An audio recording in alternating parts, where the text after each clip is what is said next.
The drainage thickened around us, wrapping itself around the great trees. A whipbird called from a deep gorge. The answering chime sounded 2 tweets from some unseen treetop. Loyal vines draped the solid tree trunks that formed a solid wall around us. Ferns pushed through gaps wherever they could find them. I spotted a log by the path. I shuddered at the thought of what might be inside it. I sped up as I went past, keeping as far away as possible. "Oh no," Rochelle shouted. "Now what?" We had come to a fork. The path split into two.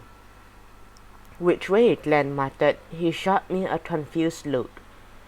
There were no signs.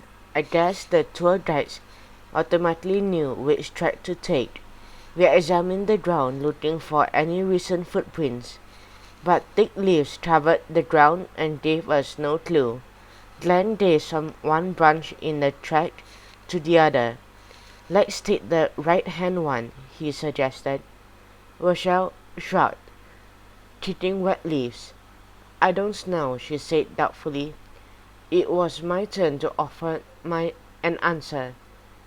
"Maybe we should wait here for Trent to come back." "But what if he doesn't?" Glenn debated. "Like what if the path to see Mount Warning doesn't come back this way? What if it goes back to the car park a different way?" "Good point," I thought.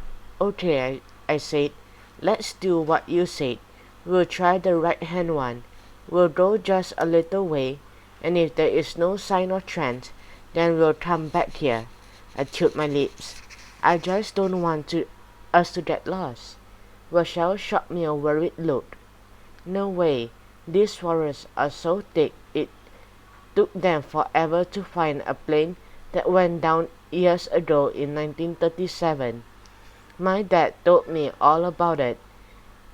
It was a passenger plane caught in a cyclone. It went down in these mountains and hit 318 meters above the ground."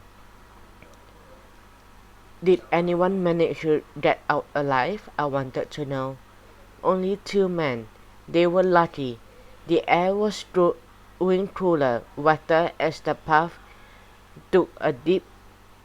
We are going into a gorge, aren't we?" I said. "I don't think this is the right track." "Let's go back," Glenn agreed. "We'll try the other path."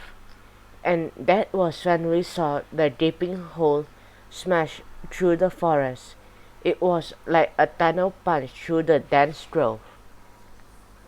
Enormous trees had been uprooted, pushed aside and splintered, like some gigantic bulldozer had been worked. The ground was covered with crushed ferns and broken branches. I'd never seen devastation like this. Rochelle was transfixed. She stared at the terrifying scene. "It must have been the ants," she said, then shook his head. "No, I don't think the ant could have done that. I mean, it must have been another monster, a monster that is even bigger."